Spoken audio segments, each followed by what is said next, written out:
Welcome, I'm Karen Ann Lusick McDonald. We're going to talk a little bit about what's called signatory savage sovereignty. What is the supreme law of the land? What are the 4 different classifications of different people's state, whatever they are, however they're sitting in law? This is something that no judge, no lawyer, no common law guru thinks they're going to be able to tell you, because that would negate everything that they're doing at this point. We're going to talk you a little bit about stuff that is actually the law, the original law, the foundations of law. And some of the people we're going to refer to in this video is some of the people I met and went to some shows with. So I want to talk a little bit about some interesting definitions. And there are actually trust funds out there, a little different than Nasera and Jasera, by the way, we're going to talk about. So I'm going to go into this. This was many, many years ago. There was a video and seminar done. It was by someone called Winston SHROUT. At this point, he's actually been put into jail, and for basically a lot of these people have done, as they deem to be, fraud, doing liens, bonds, trusts, private things, this sort of thing. But we're going to take a look at it. This is from, he was talking about the foreign sisters trust, also about the live birth, what we're looking at, what is states, what is Canada, what is the Federal Reserve, what is the accepted for value? What are the levy, the Levites, all that sort of thing. Priesthoods, deposits, Saskatoon trust funds, all those things tied into here back then. And this is something that I met with these people and attended these groups like probably about 20, 30 years ago. So I want to look at something, but there's something people have never really seen. And this is actually an excerpt. And myself and actually my partner in the clinic and GAILEEN WRAYE was actually an attendee at a lot of these, and I actually was Winston SHROUT's camera woman at one point too. So I know a lot of these people directly. We're not just like thinking about something. I'm telling you, I know these people. And so I want you to see a little bit of what we were doing here. And let's take a listen here. This is going to be a 10-minute excerpt. There's a couple different places you can type in Savage Signatory. You can look at Lester House. You can look at Mr. Meredith Quinn. And of course, this is just an excerpt, but let's take a look at it because it's a whole different definition most people have never heard of. And I'll get into some really cool stuff that we're looking at. Bonjour, how's Anna tonight? So I decided just to do something off the cuff because I just did 2 hours talking about trauma and how to deal with people with stress and anxiety and natural health things. So I just was going through something, and I'm going to walk through it with some of the people here because you just have never seen that. So let's walk through. I'm going to go to a Rumble channel here, and I will put these down at the bottom after we're done here. But this is something from Winston SHROUT. So let's take a look, shall we? So he's just finishing up, and Burke is going to be talking right after it. So come back. There's 8 parts to this. I've spent a few minutes reading this stuff once, so I'll give you guys the benefit of what we figured out. And I'll try to move through this really quick. And just tell me if I'm going too fast, or tell me if you've had enough and you want him to come up and speak again. Just let me know. Oh, yeah.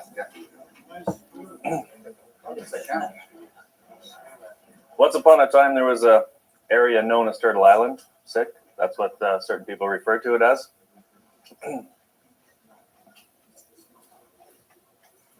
And there was people on the land over here.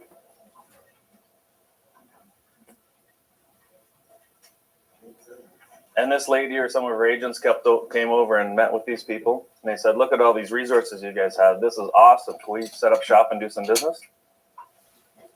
And these guys went, sure. Because they had no idea what that meant, really. And plus, they didn't really understand language that much. So there was an agreement put in place. Most of you in the logging industry will know that there's usually a 60-40 agreement. Somebody comes in, logs your bush, right? It's the guy doing the work, and usually the people owning the property get it a cut like that. So what they agreed to do is set up a little store. And I'm not sure if I'm infringing on a copyright here, but we'll just call it a Walmart.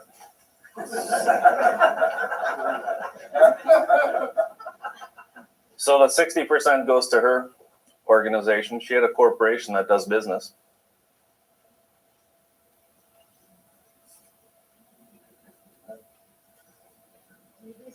Known as Her Majesty. And Her Majesty had a bank where she borrows money from, known as the crown. So any money that this little shop made, 60% of it went to Her Majesty, went to Her Majesty's bank, known as the crown. And they did her books for her. The 40% went to these people, but these people didn't really know what to do with it anyway. They didn't need it. So Her Majesty organized a trustee. People didn't really know what to do with it anyway. They didn't need it. So Her Majesty organized a trustee.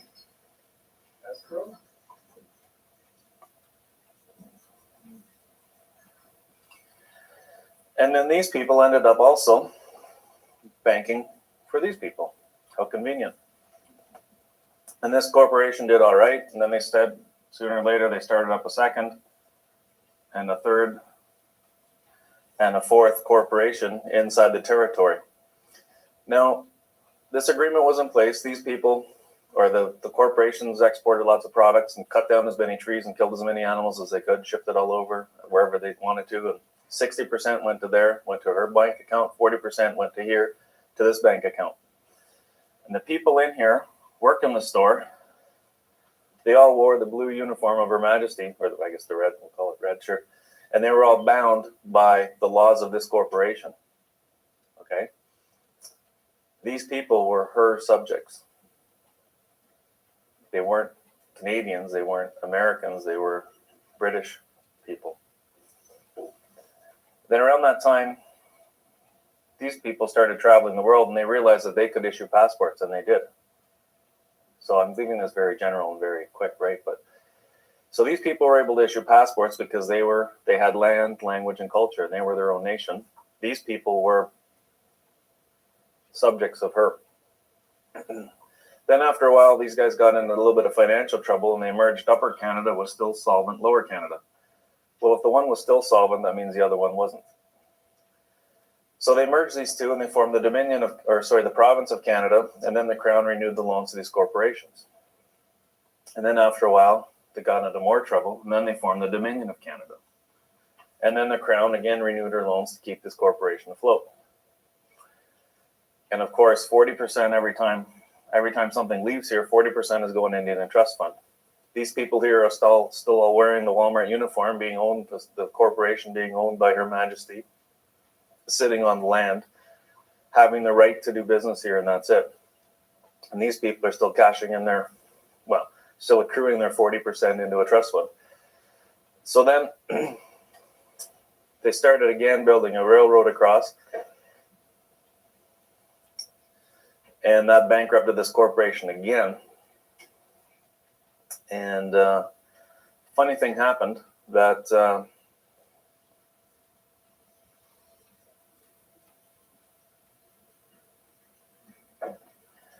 this corporation's revenue fund got merged with the Indian Trust Fund. And all of a sudden, these guys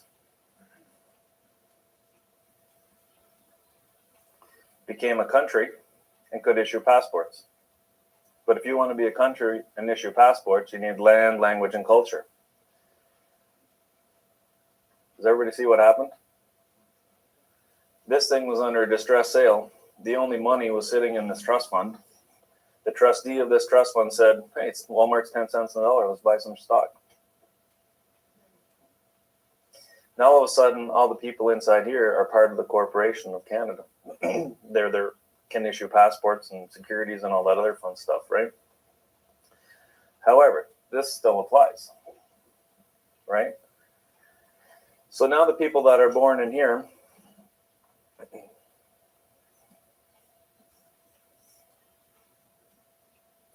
and I'm going to speak in regards to Ontario because I know those documents a little better, although we have the British Columbia ones here. You'll see them, you guys will know what they look like more than I will. If some little baby is born in here, that baby, well, because of the marriage contract, the baby is now the property of Her Majesty. This baby gets registered with the Vital Statistics Branch, the Register General, the Deputy Register, signs this document off, and it says, I'm satisfied to the, somebody help me out, accuracy and completeness. Anyway, you look up the words on this, where the Register General signs off on this, when you look in that law dictionary, maybe somebody can do this as an exercise later, take a look at what a deed is. A deed must describe the property in full detail and be accurate and complete. This is the deed to this. There's also a law, the trust law, that says where an instrument is executed after July 1st, 1867, the holder thereof is deemed to be the trustee without conveyance of rights or title. Okay, in a nutshell. Something gets signed, the holder thereof is deemed to be the trustee.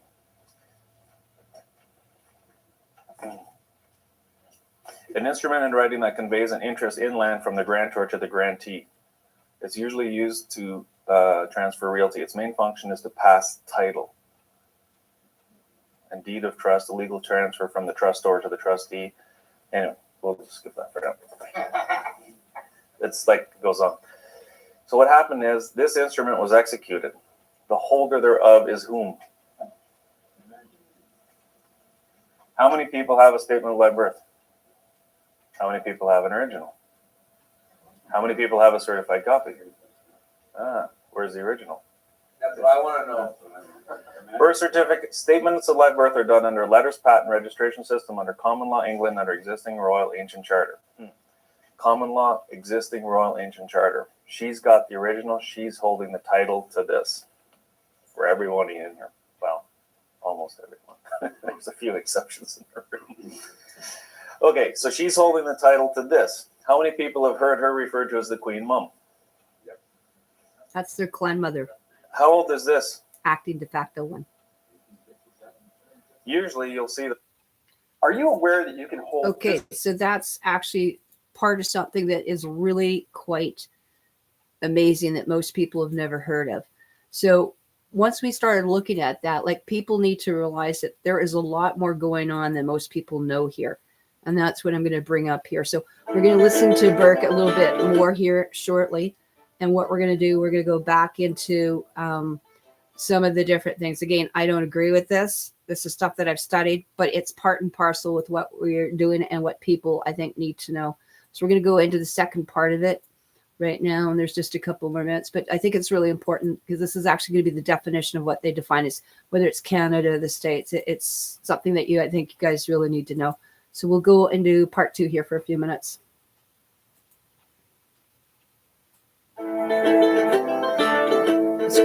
Kelowna. 2008 and 9 this was.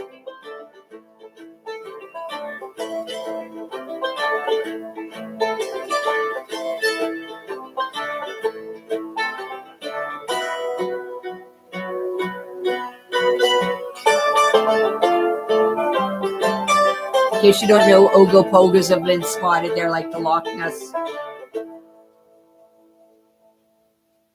Bear Clan territory. Okay, so the Interpretations Act defines Canada as the navigable waterways in the territorial sea. And it says Canada for greater certainty. And it even defines it very clearly. And it says the provinces of Canada are the Yukon, Northwest Territories, and Nunavut. And they have a whole lot of snow up here. And I wonder if the territorial sea would be considered everything that's the snow. Underwater, under Admiralty. So now your military post is over here. And the Queen is trying to get, well, anyway. So whatever happens, you sign. The money comes from here into here, and you go through Canada to do it. And this is why there's a tax on everything. This is what, anyway, that's your part. So what happens is that we have asked for an issue. The Queen says, I'll take care of everybody. The Queen is a defender of the faith. And God said to everyone, well, okay, I'm going to throw religion in here. But anyway, there's a whole lot of people that believe that God looks after everything, whoever that God may be to you. And the Queen is a defender of all faiths, no particular religion. And what happened is that we say, no, we don't trust the Queen and we don't trust God. And we're going to go and do it ourselves. So now we have resided. We're against the Queen. And what happens is the military protects the treasury. And we're on the other side. The military is protecting this side, and we're on this side. We're against the military, and this is why we're an enemy of the state. And this is why I believe when you take this and send it back in here, the military is now there to protect you. And this is why figuratively speaking, you got the treasury on one side and the bank on the other. So this is credit, right?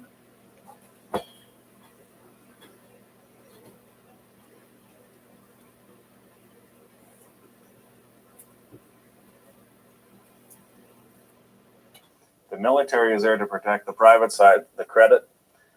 The police are there to protect the corporations and the bars that go between to make sure that everything functions. It doesn't matter where you go, if you have a problem with anybody, post office, licensing, they get jammed up. Who's the first one they call is a lawyer, because it's the crown that runs everything as trustee for this whole corporation for the benefit of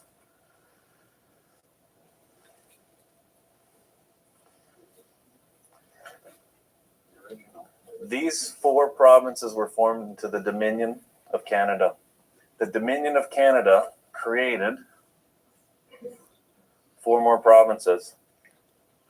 Can a fictional government create a territory? No.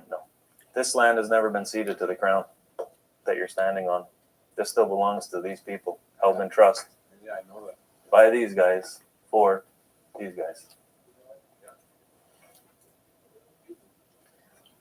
There's a bunch of them in this room. If you guys want to say hi. Do we owe money? Well, somebody does. You guys, go ahead. You guys want I had to? a quick question here, Sure. Burke. Also, with regards to individuals now that That's my partner, Gaileen so Ray, making some of this, from my old they're clinic. not registering their children. So how does that then, the child that's sort of born outside of that corporate entity, all this doesn't actually apply to them then? So it's just like they're just a free individual on the land. If you don't have a bank card, how are you going to do banking? Well, people are still doing that. There's individuals that have not been registered since birth, and so that when they go into court, it's been seen like they can't see them; they're invisible inside there because they don't If you don't have a bank card, how are you going to do banking? create your own bank. And that's exactly the key. You And that's exactly what we were trying to do.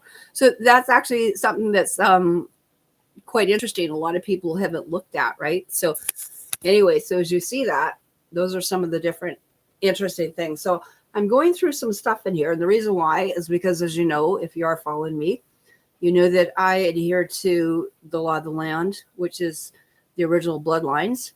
And again, has nothing to do with being native and aboriginal. Let's get that clear.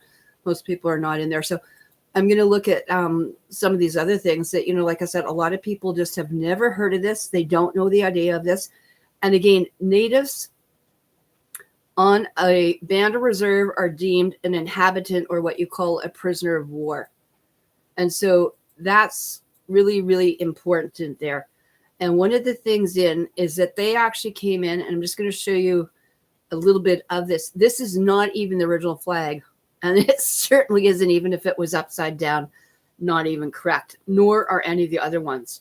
So I want you just to listen to it. Now, one of the things that I think is really important that most people are missing, these men are not the hereditary chiefs appointed by the clan mothers. There's only a handful of clan mothers.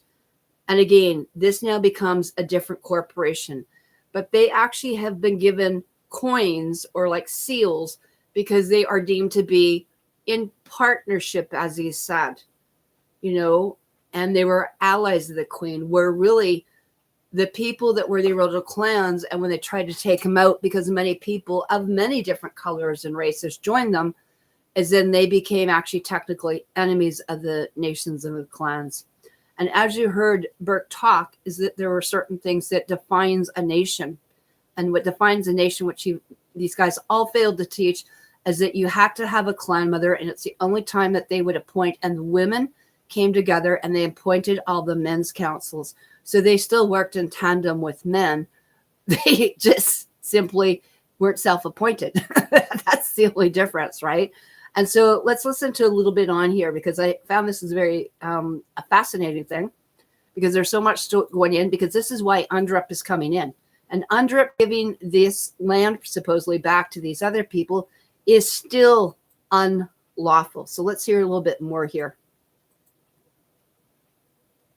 When these guys are part of the corporation, they get their status card, they move in through citizenship and immigration. They have to. Citizen on the ship. Okay, so know those words. That's what he's telling you. Most people, it goes over their heads. Immigrate into the corp. They have to immigrate to the ship. That's why they sit on a ship. I mean, citizenship or something. So this is important because down here the rules are different because there's a commonwealth, or what do you guys call it? There's a country or a nation underneath the fiction. bunch of loud people. Over here, there is nothing under this except for these guys. That's why this is very important to why a lot of things don't work here or work differently here. This is very important for most of you to, you know, so I hope that it's helpful.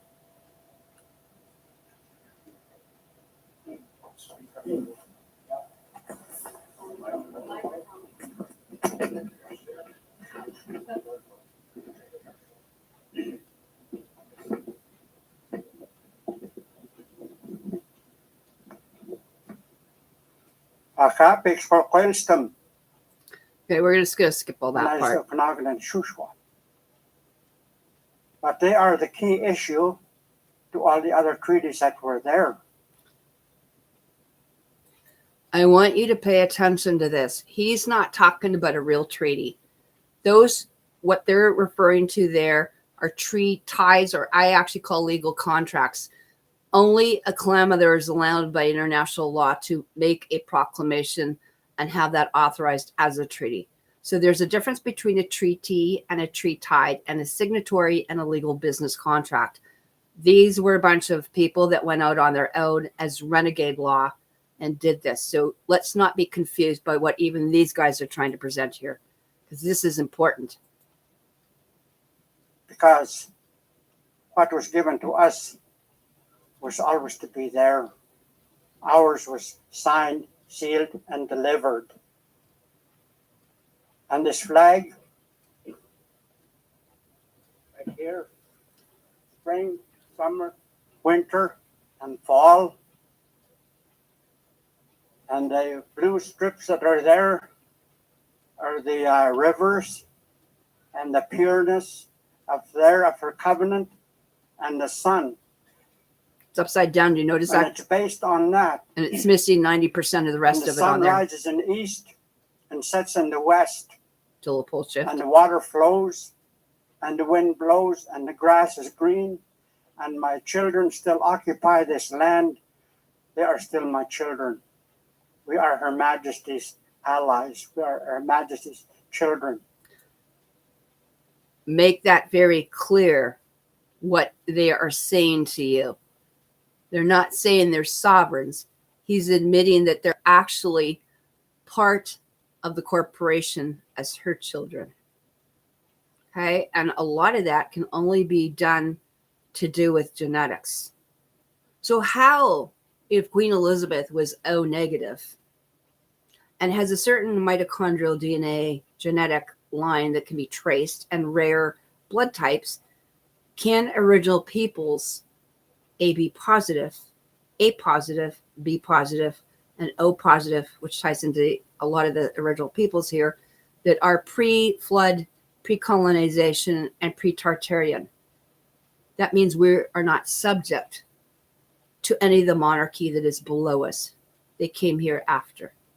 And so this is the differentiation that we're going to start seeing between the language and the hololinguistics. Because what you're seeing here is what they admit to. And this is the problem, that land didn't belong to these people either. There was at some point ancestors, and the difference being is that you can move into that. And I will explain it. Timothy Phillips will explain it. I'm sure Wolverine will explain it. Some of the other chiefs and some of the other matriarchs will explain it. But the land is under the caretaking, under the alloidal title, and it says that in the court cases, which I can show you, the American and the Canadian court cases by the Supreme Court justices back to the 1800s and beyond, saying that that is the only law, that they cannot even deal with the treaty because it's outside their jurisdiction, because they don't have the right to come in here and tell us what to do in this Bear Clan, Arcturian, Tocturian territory. So we'll go listen to just a couple more minutes. But you see how can you see how they're playing with the language? And can you see how people get confused? That through generations and generations, right now, when people tell me, well, I'm a this, I'm a Métis, I'm a Cree, I'm this, I'm that, I'm going, what's your bloodline? What's your clan mother? And they can't tell me. So you cannot go in, and I tell people, go listen to Jupiter Ascending. My gosh, everything's in there. So basically discourse of law between Avatar and Jupiter Ascending. So go back and just listen to this for a minute, because don't get confused.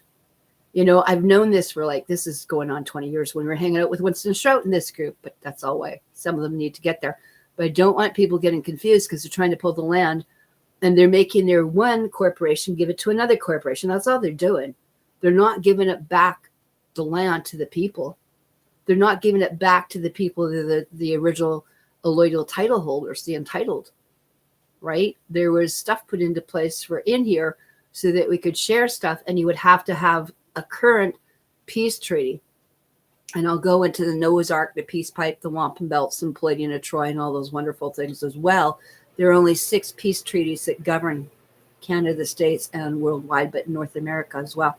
So we're going to go in there and we're going to take a look at this. We'll just listen for another couple minutes, and I'm going to pick and choose. I was kind of actually just going to put this in as my own, but some of the stuff is so combobulated. I thought I'd just do it, and I thought I'd do it on YouTube. So I'm glad you guys are actually joining me, and I see you in here. So Anna's in here, Margaret's back in here. We got a few people in here. You guys are enjoying this, right? And again, let's not confuse the word. I will teach you the difference between original, aboriginal, native, Métis, hybrid, half-breeds, savages, private person, public person, and what a noble, royal versus the savage and the sovereigns are. All of them are different, completely different. You might as well be talking of a caste system, okay? It's like who's on the, on the ranks here. It's like being in the military and who's got oversees who. Who's the commander in chief here? And let me tell you, it's not the bands and the reserves and the natives here. Let's take a look a little bit more, because this is where they did the sleight of hand. They show you the fake flag. They show you it inverted. They're showing you all the rest of the information that was actually in there. It's massive. And you can take a look at it, because you will have the Bear Clan with the actual line of Judea. In other words, the Bear Clan, which my great-great-grandparents were part of, and the Judea. Okay? Those are the 2 parties involved, not all the rest of these bands and reserves. So let's take a look at this a little bit further, shall we? This is really juicy information when you actually get what's going through here.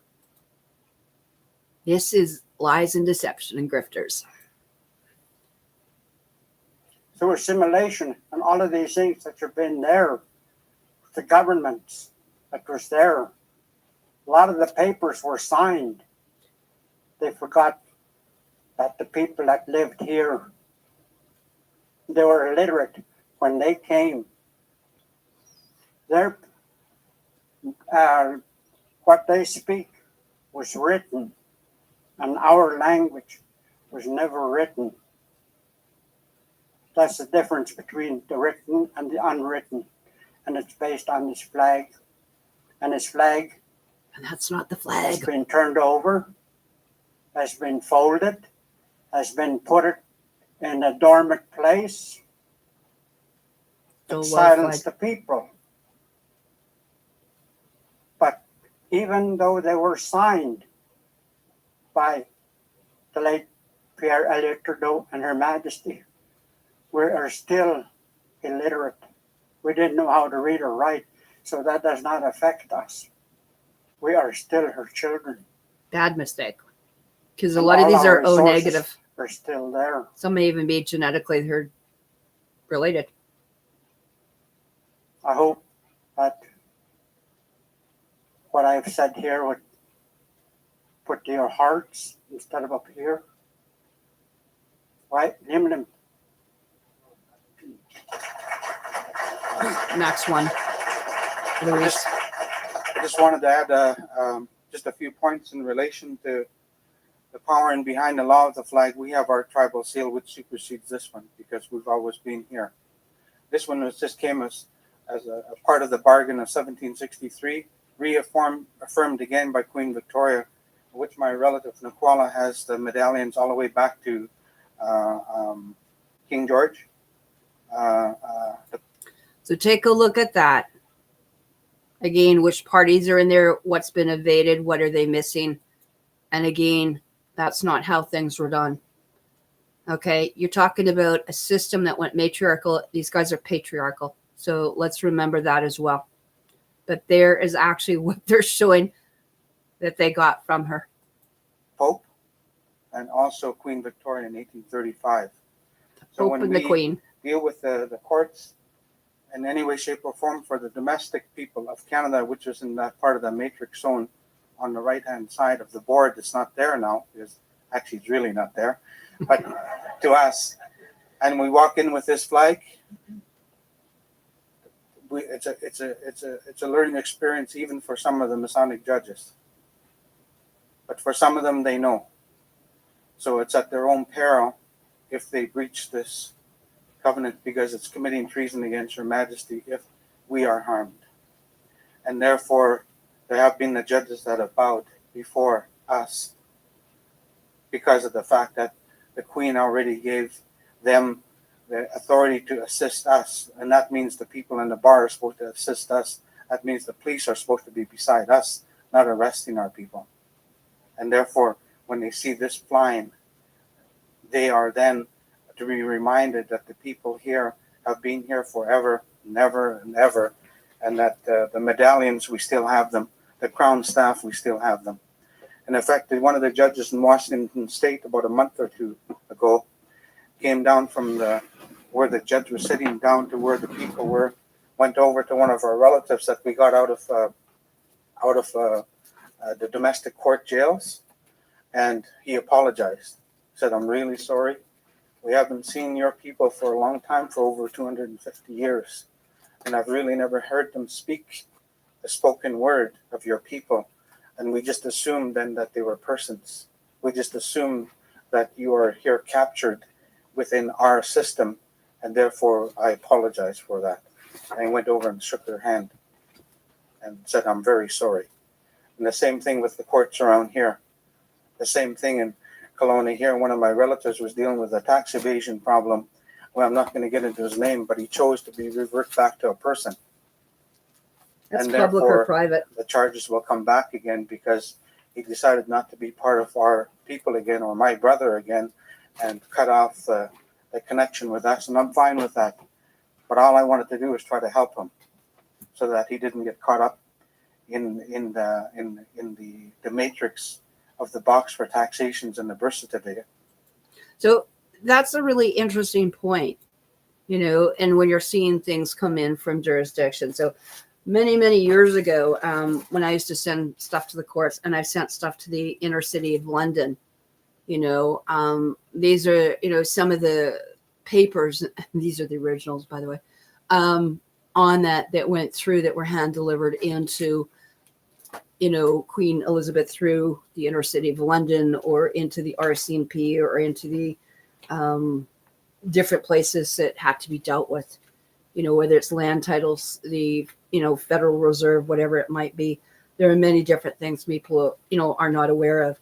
And I mean, a lot of people, like I said, they may not be aware of things like even the Last Supper and stuff like that. Above this in here, there was actually in the Last Supper, you will see the different coat of arms. You will see the people that were up there. And like I said, most people are not aware of it. It's in plain sight. But again, it was not something that wanted anyone to know. And let me tell you that I have a picture of the original, even what they did here. And what he's showing you is even not correct. Even the identification of it has missed down through the ends. One of the interesting parts in here that people have been coming out and talking about, there's something called actually, we'll go to YouTube maybe. I'm going to show you that one first. And on YouTube, there is a particular one on what it's called, Tribal Laws, MEREDITH QUINN. And I think this is where most of the people will see that, or it's something that we call savage sovereignty. So this is something you guys can do on your own. I'm just kind of compiling a kind of a YouTube of all the stuff I kind of want to go into here for my own storage thing, so it doesn't get lost. This stuff is actually all over here again. So we're going to take a look at something here a little bit. And this one is called, again, look up savage sovereignty. Okay. Mr. Meredith Quinn in here.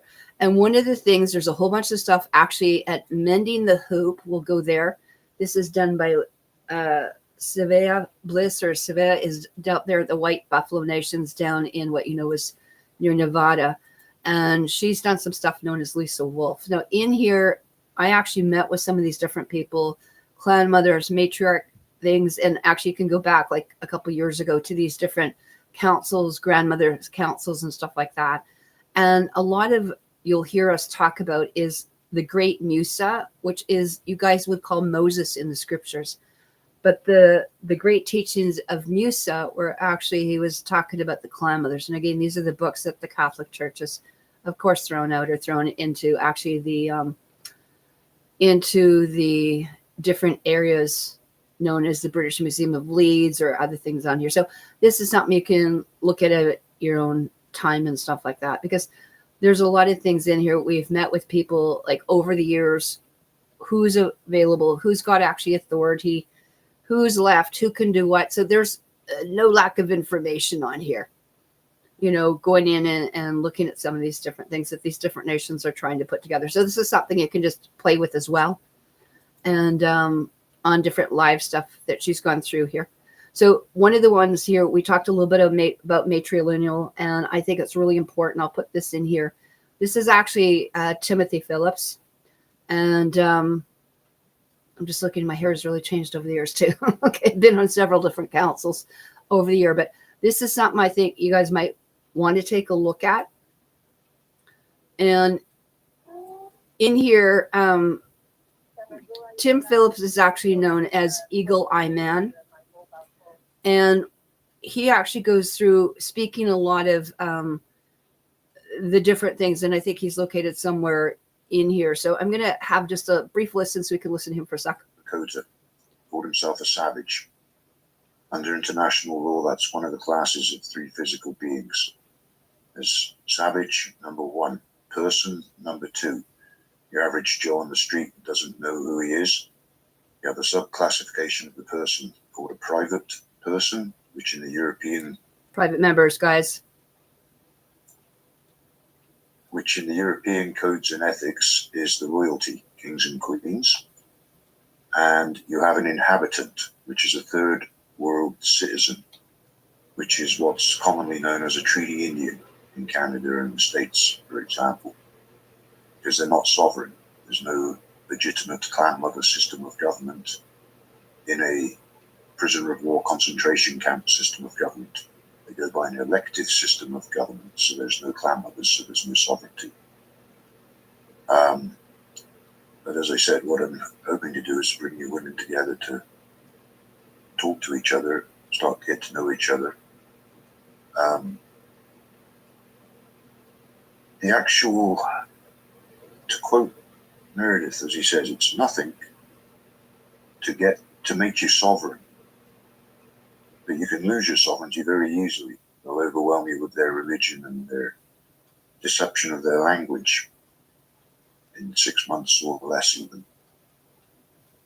So, three classes of beings: savage, person, inhabitant. What I am is a signatory Indian. A signatory Indian is a savage. Signatory is the one exact identifying term for a sovereign Indian, as opposed to the treaty Indian, prisoner of war Indian. As anyone outside of the white race doesn't qualify to be in a gens. That's why you come as tribal peoples. We all come from clans, not gens. Gens is the Romans, the ones that stepped aside. Before that, it goes way back to the Phoenician times. It's the Phoenicians, phony, phonies. Phony means imitator. Imitator means person. Just it's been the same people bloodlines for thousands of years. Literally the same people throughout history. It's just been an on again, off again battle as to who was in power in the world for different periods of time. The Romans were being defeated in warfare in 408 AD, were out of power, which is why when you look at what the white man teaches, civilized teaches as history, it's what they call the beginning of the Dark Ages. So I'm just going to let you go again. When he talks about the 408 AD that I've always spoken about, that was the time of what they called the Camel's Eye and different peace treaties. So whether we say CAMEL or KAM or the Kemetic, KHEM, Kemetic, Shemitic, Shamanic. Listen closely. Dark Ages because they were no longer in power. So it was Dark Age for them. But now in Europe, at that point until 1491, tribal peoples were back in power. In 1491, the descendants of the Romans purchased back title to the old Holy Roman Empire. And that's when does the Renaissance, the Enlightenment begin? Around the 1490s. Because now they were back in power because they purchased back title to their old empire. So that's what that period of the Dark Ages in the medieval times that they call about. It had nothing to do with technology. It was just that they weren't in power, so it was a dark age for them. Until they got back in power, and coincidentally, it's what they called the Renaissance, the Enlightenment. They were now back in power. And then they proceeded to kill 200 million white tribal peoples in Europe before they came over here and then did the same thing to the Indians over here.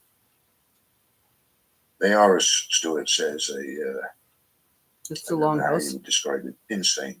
Stuart Milo, down east. Insane, evil, however you want to describe it. But they're not for the people. So there's two, as Meredith says, there's two definitions of sovereignty. There's the European definition of sovereignty where they are on top and everyone else is below them, subject to them. And then there's the signatory, the creator's way, everybody's equal. And the Romans don't like that. They don't like being equal. They consider everybody outside of their own race as inferior to them. Which is why that term genocide, for example, you can't use it. You want to talk about what they're doing to your people, any original peoples, it's not genocide. If you call it genocide, you're just wasting your paperwork and your breath because you're telling them that you're mad at them for killing their own people. You ought to be mad at them for what they're doing to your own people, which is clanocide. All this stuff I'm explaining is just definitions of words and terms, really, in that English language, because their language, they show you all this stuff in the movies. Pirates of the Caribbean, when you flip the ship upside down, that's literally how their world is. Everything's upside down, back to front. Nothing means what you think it means. Literally, white, if you look it up, means black. Look up black, it means white. Exact opposite of what you would think it would mean, right? But this is how they deceive the people anyway with the language. The point is, we all come from tribes, clans and tribes. Clans make up a tribe, and a tribe is a sovereign nation. If you look up the meaning of the word tribe in Webster's 1828, it says a nation of savages. Most people thinking savage is a derogatory term, but it's the correct legal term for a sovereign Indian, which is why they called the Indians savages when they first came over here, because at that point in time, they were still sovereign. They still had clans with head clan mothers, the sovereigns, the royalty equivalent to their royalty. That's why they called them, if you remember, the noble savage. What is noble? Nobility, royalty. They're telling you in these terms as to what they're actually saying. It's just people then with the propaganda, brainwashing, what they think a word means, and it's not what it really means, though. The point is, in law, you are whoever you say you are. They do use your own words against you, which ought to be really self-evident, because what's the thing if you get arrested by a cop? What do they say to you? Anything you say can and will be used against you. What's your name? Where do you live? Depending on how you answer those questions, you're going to keep or forfeit your sovereignty. Because if you're a sovereign Indian, then, as an example, think Dances with Wolves at the end of the movie when he was captured and they said something to him, pissed him off. He switched to speaking Sioux and said, I am Dances with Wolves, and you are not worth speaking to. Well, what they were showing you in the movie, prior to that, they were calling him John Dunbar, his white man name, and he was answering to it. You are whoever you say you are. They addressed him in that manner, he answered to it. But once he switched and said, I am Dances with Wolves, who was he then? He was no longer John Dunbar under the European jurisdiction. He was Dances with Wolves, a Sioux, different nation, different sovereignty, different jurisdiction. So the thing to bear in mind is they do use your own words against you. You just got to know which terms you want to use to present yourself. So to give an idea of the power, though, of clan mothers, a story Meredith talks about, for example, in, you know how when a school bus is stopped, and if the lights are flashing, you don't go past the school bus, because you can go directly to jail for that one without even seeing the judge, right? Well, he says you can thank the clan mothers of the pueblos of New Mexico for that, because I guess back in the day, Indian school kids would get off of the bus, white man would drive by the school bus, hit the kid, kill him. And it was happening fairly often. So the clan mothers told their chief, the next white man that hits an Indian kid and kills him, you shoot him dead. Sure enough, 2 kids, I think, were getting off, crossing the front of the bus, going across the road. The guy passed the bus, hit them and killed them. The chief walked up to him, shot him dead in his car. Now, as an exercise of sovereignty and being sovereign, he was not charged with anything. What did the white man, the civilized, do? All civilized nations around the world made it illegal to go by a school bus when they stopped with the lights on, didn't they? That's where that comes from. The clan mothers' expression of authority. They had enough, shoot the next guy that does it. He did. The civilized changed their laws to abide by that. Because if you're sovereign, they can't touch you. You are on your territory. The United States of America is bullshit. It does not exist. It doesn't have any land. All of what's called North America and South America is still Indian land. And I don't mean figuratively, I mean literally.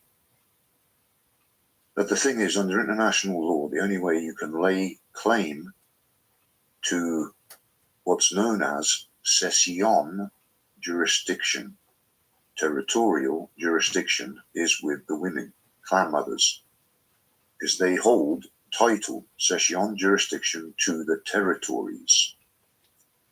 So in order to be able to claim it as your land, claim it back, you've got to be the original system of government that the Creator put here from the beginning, which is clans, head clan mother, chief to speak on her behalf, members to her clan. Clans make up a tribe is a sovereign nation. Clan mothers hold cession jurisdiction, title to territory. Right now, majority of Indians, North and South America, don't know who they are in regards to the white man's way of expressing themselves. And they're classified as inhabitants. So they have no sovereigns. They have no clan mothers to hold title to their territories. So you literally have Roman clan mothers spread out all across North and South America, one every so many miles, and all around the British Empire, as it still exists. Never mind what people think of these free democratic countries, New Zealand and Australia, India, for example. There's a fraud, because that's not how you hold title. It's not through a democracy in the majority of the people. By law, the only way you can lay claim to land title is with clan mothers, title holders. And as Meredith says, don't kid yourself. The white man knows what clan mothers are because he has clan mothers of his own that he has to listen to. Because if you look up the meaning of the word clan, it says family. If you look up the meaning of the word gens, G-E-N-S, it means family. If you look up the meaning of the word family, it means what you think it means, except that it's a slave appellation. If you say you're from the family of, for example, you are saying you are a slave. So the tribal peoples come from clans. The Romans come from gens. So when they talk of genocide, this is what I'm saying about where you can't apply it to the tribal peoples anywhere, because it's them.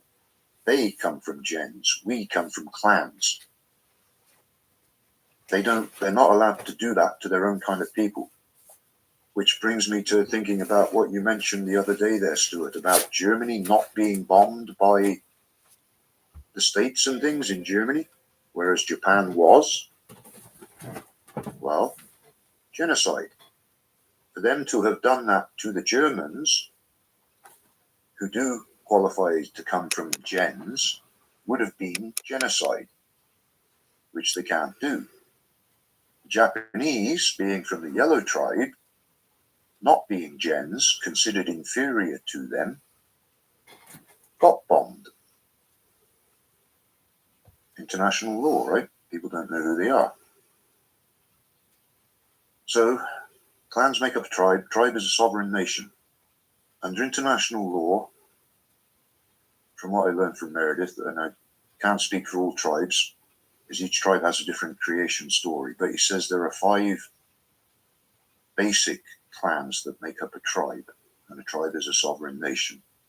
So for the Anishinaabe, the creation story was that there were 6 clans that came out of the sea, one of them being the Thunderbird clan.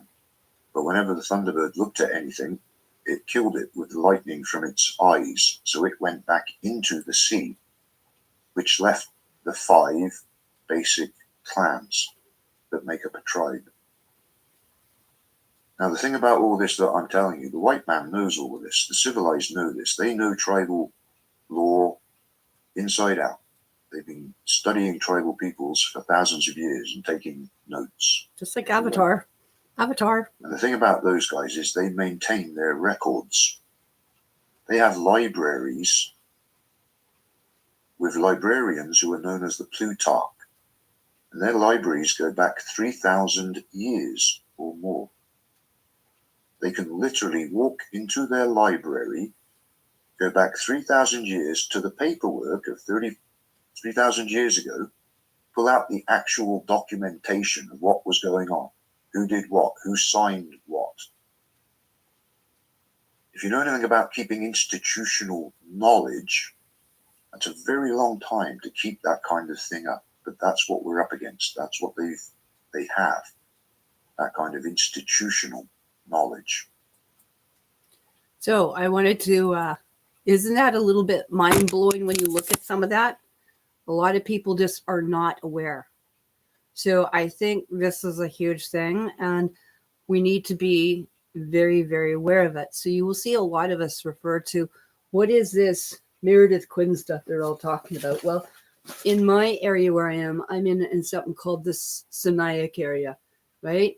So again, it's an oral language, right?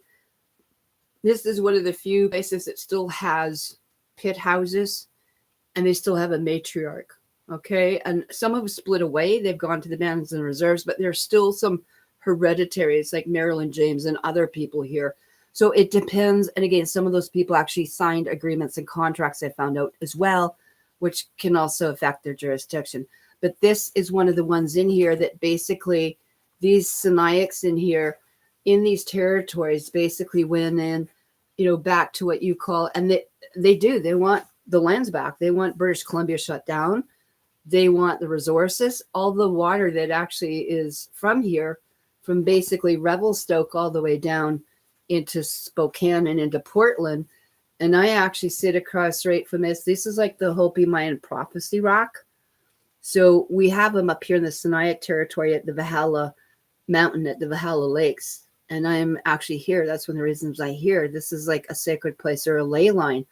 This is why they were put on fire with direct energy weapons to take out the underground systems here as well. And so a lot of these things are these pictographs or petroglyphs or rock glyphs as well that are in there that depict, just like he was showing you about the sun and different things, those are the different rays and the different bloodlines and stuff like that. And from the Star Nations. So this is actually a very, very important type of a book. And again, some stuff is watered down, but again, these pit houses are still here. I've been in them, and they're like underground, basically. I don't want to say root cellar, but I mean, what's the difference between a bunker base and what's the difference between a lot of the things like under the Getty Museum? You have another Getty Museum underneath. For every palace you have above, you have a palace below. For every city above, you have a city below. But these are very basic ones, but I've been in them. So they're actually quite interesting in there. And so you will hear them talk a lot about Meredith Quinn, right? And so there are many different things over the years, I've had to do and send out letters. And again, remember, it's oral. And this isn't even the original one, guys. This has got nothing. You will always have, there's our Bear Clan. This is our, not Jen's. These are our tribes and clans here and who you're dealing with. So these things go back a long time, and you would have to know where to put them. But one of the things in here, there are many books. I have 6 of these. They're like close to 1,400 pages. Okay. Everything from pole shifts. Guess what we're in? Pole shifts, time equations, 666. What's coming on? Who did what? This is part of the oral tradition in one translation. So one of the ones in here, you will hear about the Decote. So if you know about the Galactic Council or the Council of 12, right, you would have Octarians, you would have vegans, you would have Alpha Centauri, you would have Degatans, and one of the things is the Dakota. You guys think is the Dakota and things, but the Time Walker Society, right? Eagle Clan, Bear Clan, whatever. And again, genetics from that. So this is all about the time and time travel program and stuff. And part of our thing here for the Bear Clan, right? Bear, B-E-R, Ursula, Ark, the arcs, all of that is in there, just derivatives of it. So these are actually quantum occasions, and a lot of people go, oh my gosh, that's quantum physics, and that's like electrical stuff, and it has to do with IEE and all those different patents and stuff that you're hearing about now with digital ID and stuff. So anyway, there's a whole section on here, and it says, what is the law? That's what we're talking about. What is the law? And so one of the things in here, we are all from those genetics, from those bloodlines. So in other words, O negative is not the same bloodline or from the same clan or the same nation or the same tribe as someone that's going to be O negative or someone that's null or, something like that doesn't even have a RH factor per se. And one of the things in there is that these go back to those things way before. And I want to talk to you. Do you know the Bear Clan, or what's called Bree or Brew or Brown or Bree exit? Has to do with genetics, by the way. And in Persia, if you use the word Asu for brown, it's what you call Adam in the Bible, the Adamites. So that puts a different kind of spin on things there, doesn't it? So this is all talking about what those words were, whether it was in German, Persian, Egyptian, how they were changed over. So everything in there, Burrow, Brown, Berlin, Hubert, Robert, Bourne, Arthur, King Ark, the space arcs, all of that. You have to know back to the Latin and to the Greek and to the Coptic Greek or into the Chamatic languages and have fun doing that. So that was something I kind of wanted to put in there. So WRAYE, as you hear about the Icemen and stuff, WRAYE was bear, because bear, VER, is the same as BER in some of those languages. So again, it's a huge amount of things, sort of, how you see these codes are. And a lot of these things, like these new things, once you start getting printing presses, and you started getting like the codes of Handsome Lake, or they started putting things out like these fire discs and fire prayers and all sorts of stuff. And there was a huge case many, many years ago. It was basically United States versus Consolidated Wounded Knee, right? Which happened back in the 70s. And Judge Urban in the States backstated, we cannot bring the casus omissus, i.e. the clan mother. Okay, those following the clan law in here. This is the law. This is case law I'm giving to you right now. Is it, quote unquote, we cannot bring the casus omissus in the law or treaty. In other words, they can't do it, right?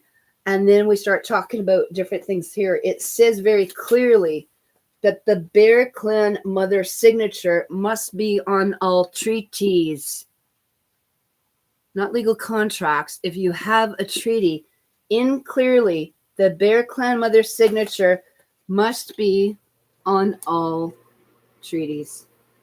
It's right there. Okay. Guess what Canada and the States is neglecting to fulfill? Guess what they are doing? Guess what the UNDRIP and signing this land off, which they don't have signatory rights to do that. And so this was one of the very, very interesting things. Whether we called it the Eagle Bull or the Eye of Isis, all of those things, are in there.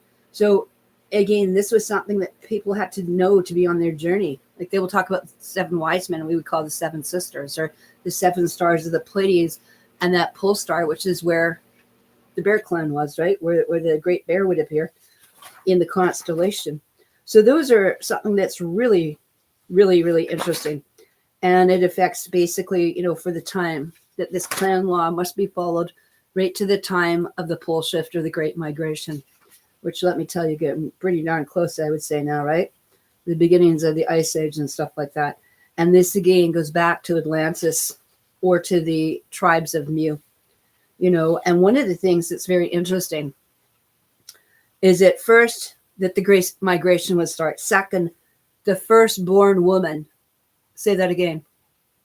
The firstborn woman of the clan has the right to recall all the firstborn humans, animals, fish life as punishment for not believing in the clan system or the firstborn concept. This was handed down from the creator or from the Great Spirit. And this again comes back into the case again with Judge Urban here on that through United States versus Consolidated Wounded Knee, that basically the casus omissus would be the white Bear Clan mothers. And if we're to be clan mothers, then we have our own distinguishable customs, usages as well. And that the clan mothers themselves, by tradition, we appoint, we elect those chief, grand chiefs, or dragons of that. Okay, so that would be interesting. And that is actually very cool. So the clan mothers are there by lineage, by birthright, not that they think they've got a job and a CEO, like many of these places in Canada, your, Indian Federation, Navy, nations, and your, alliance of this and alliance of this and people of this and people of that and Asman of this and Asman of that. Again, a lot of them, they're corporations and they're sucking up your money and people's energies. And that is against the law. So one of the things in here, if people are interested, we're starting to put in here, there's a whole entire section here, even about the Crown of England and what happened with Louis Riel and how he was brought to trial, right? For a 400-year-old treason act, right? Because he decided to have a foot back with them. So he wasn't actually sitting in a sovereign status at all. And he actually became, the last 3 counts he was hung on were based on, because he was a subject of the lady, of the Queen, and that sort of thing. So he was actually a citizen of Canada, but also a citizen of the United States. So that way, when he did that, he really didn't have his natural allegiance or the British allegiance that these guys talked about, which is why they go to get rid of people here. But everything back to Julius Caesar, Columbus, all this stuff, all the things in here, it's quite fascinating when you go through this. This is the kind of stuff that's been passed down to many of us. So I wanted to take a look at that. And then one of the things I want to look at a little bit is Meredith Quinn, because it's really, really important that people go in and start looking at some of the different areas of law. They have to do their own research. This took us many, many years to start digging up. As Tim said, a lot of this stuff has been buried. It's been put in museums. I've been in archives. I've dug up a secondary language that the priests taught, the Jesuits taught to the tribes out here. It's called the Kamloops Wawa. And of course, you're hearing all these things. Where are the bodies? You can't play both sides of it. So if you have these, bands or whatever that are not following or not providing evidence, or again, not that people haven't been injured, not that it hasn't been, basically tribal side and all this sort of stuff, but you've got to be able to provide evidence. So that is what we do. Truth is paramount, and so is that type of thing. One of the greatest pleasures actually I had also as well is going back to some of the ancient, Egyptians here, what they were doing, trafficking children back to the pyramids. Queen Sophic and all those, they were all doing that. Ekankar, all those different masters, like the Great Musa and stuff. All that stuff has been here and been made available to people. But sometimes they just refuse to want to deal with some of this, which isn't great either. So this is a section too that I think, is important for people that they need to go take a look at.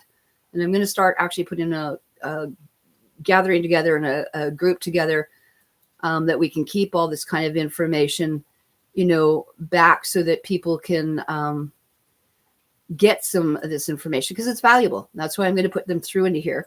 We'll just see on there. And, part of the thing is you've got to have respect on each one of these tribes. A lot of these things that happen, you'll see, I show you here, I'm going to just have Tim talk for another couple of minutes, but some of the different people, and you'll see that sort of flag behind there, that's called the wampum belts. And that's like the Tree of Peace and stuff like that, that goes back to some of the 5 and 6 nations. This is us. This is you guys that are coming to visit. You can live with us, follow our rules, otherwise leave. The problem being is they're not leaving. The problem being is everyone has been basically conscripted or prescripted into it. And I do mean prescripted. There are a lot of people on prescriptions. They can't think for themselves. Same people that took the injections. Everything that we've been telling you here is that basically if you took one of these, or you took one of these, or you're on the prescription, you've been graphinated or tagged, if you have mutated the top DNA and you were the oldest female, you have now no longer got the original DNA blueprint, which makes you basically a Borg, a cyborg, which is what the Supreme Court has said. Those judges have said you are a Homo human Borg Genesis. So you might as well forget thinking that you can make any claim either anywhere.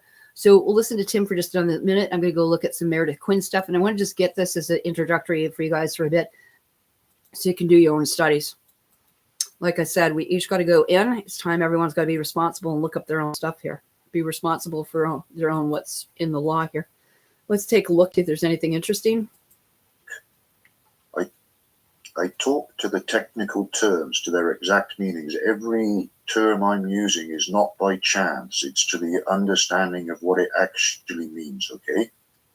So by expressing your will as a people, in regards to the humankind, as I said, I'm a savage. And a savage is remote from human. I am not a human being. At all, any way, shape, or form. I'm a savage. The Geneva Declaration of Human Rights, the rights of monsters. Because if you really get into the etymology, the human, it means you're a spendthrift. You can't take care of your financial affairs. You work your way back through the etymology. So you need a guardian to be appointed to take care of you. Child of the province in Canada, for example. Child of the state in the States. Same in the UK, same in all of the civilized nations. Civil law, Roman law. So they're telling you that they have white Roman clan mothers, because they are all France, Spain, Germany, Italy, civilized nations. They're not hiding any of this.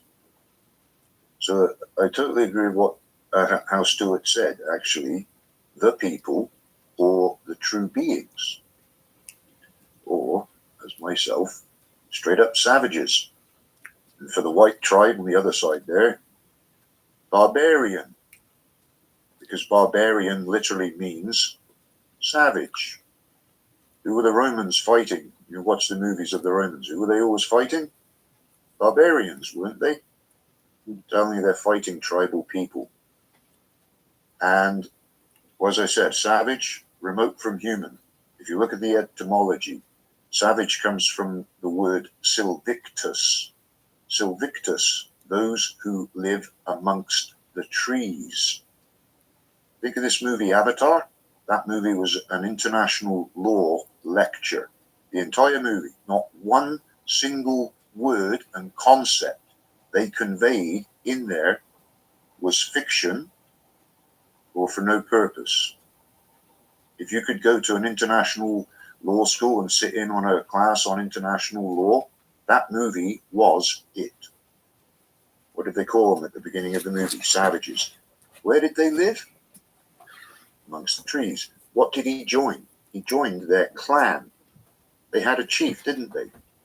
But the chief wasn't the boss, was he? His wife, the head clan mother, was the law. And she determined what was going to happen with him.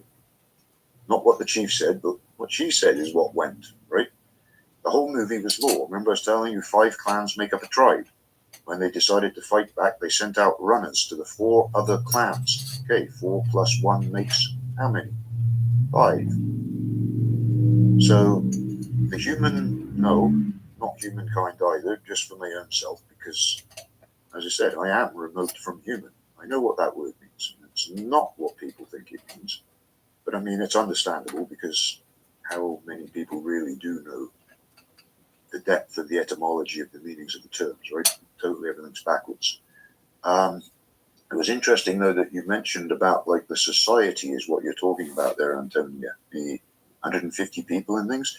Well, that's exactly what we're talking about here right now. A society. Look at the society. Society is a nation. What is a tribe? A nation of savages. So a tribe is a nation. If you set your nation up, though, for example, in Anishinaabe, 5 clans, each has a head clan mother, each has a chief, and there's members to those clans, you have a sovereign nation. And that's the only thing that is sovereign is the women. And that's the only thing that white man recognizes as sovereign is the women, because that's what they have themselves. They have clan mothers of their own that they have to listen to. Because remember, person means imitator. They're imitating the tribal way because they're imitating the creator's law. But even though for them that is their law. So back to that word savage though. Savage, silvictus, silvictus, those who live amongst the trees. If you're living amongst the trees, then you're living under the law of nature. When you look at the animal kingdoms, right? All the animal kingdoms throughout nature, if you observe nature, you can make a rational deduction that nobody can deny. And this is what Stuart and I have been discussing a little bit about this word sovereign, because to my mind, there is such a thing as sovereign, and it is expressed and shown in nature. Because if you look at all the animal kingdoms, queen bee, queen ant, geese when they fly, deer, moose, elk, wolf, bear, all have a head female that runs the pack, the society, the nation. So, just to my mind, not wishing to offend her and trying to get into argument, but to come to an understanding, because law, as Stuart pointed out in the past, and I absolutely agree with him, does come from the creator and creation, which is my point. When you look at nature, that is what you find. the creator's system of government is the female rules. And nobody can deny that, because that is what you find in nature. So savage means you're living amongst the trees, you're living as an animal, a savage, which we all are. If you actually look up the meaning of the word animal, I mean, that should be perfectly common sense to anyone to know that we are animals, right? Living, breathing, got control over your volition of your very simple things. But when you look up the meaning of it, it's interesting. Not a human being is on the end of the definition of an animal. So it's telling you then that human beings aren't animals either, right? So just like I said, the society thing, that's in regards to Siaba, what you were saying, but is it possible? And that, yes, it is. So Stuart said, you exercise it.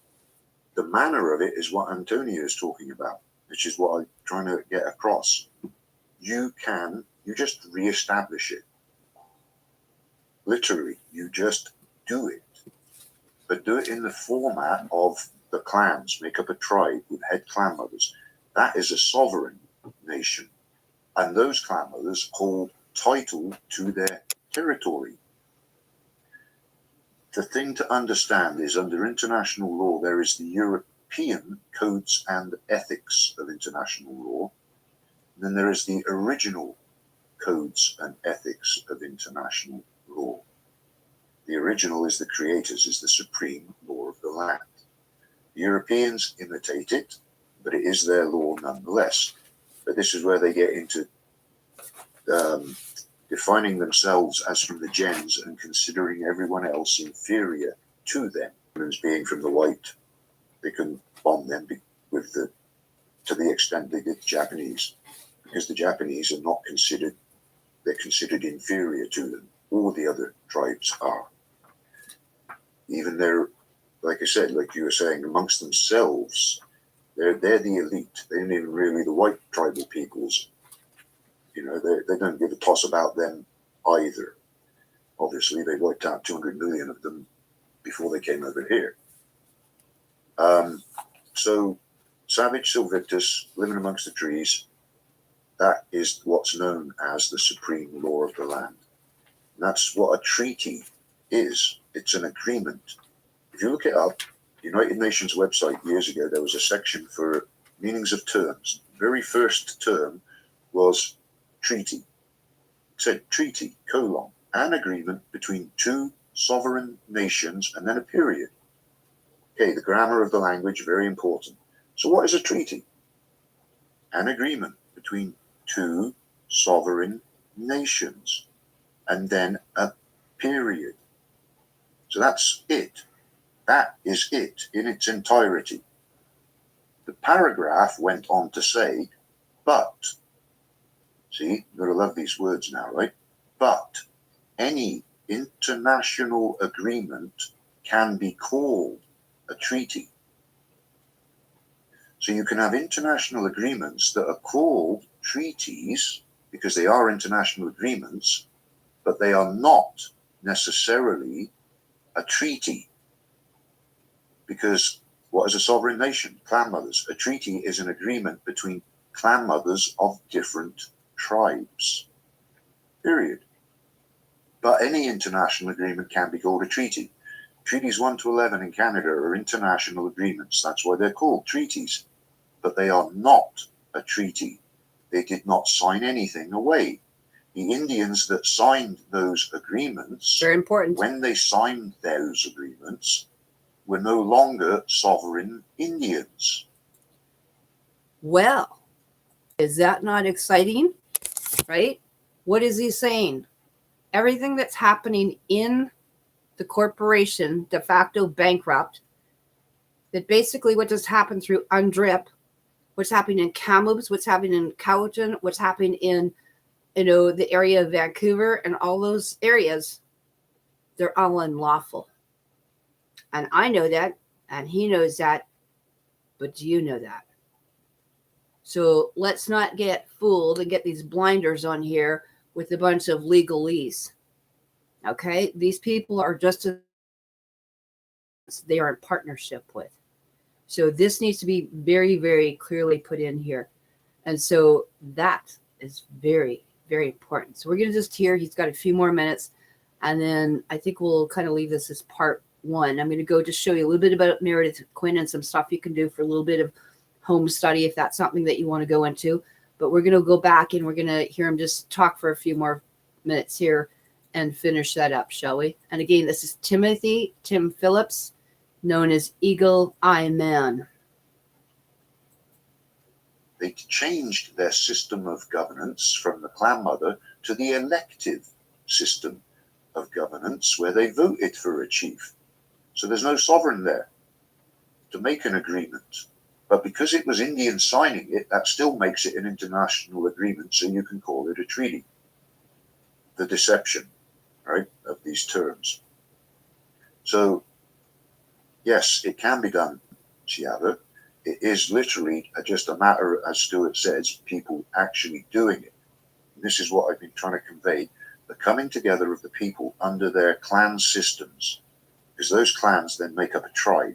And if you have those head clan mothers in place, you can literally take back title to your territory.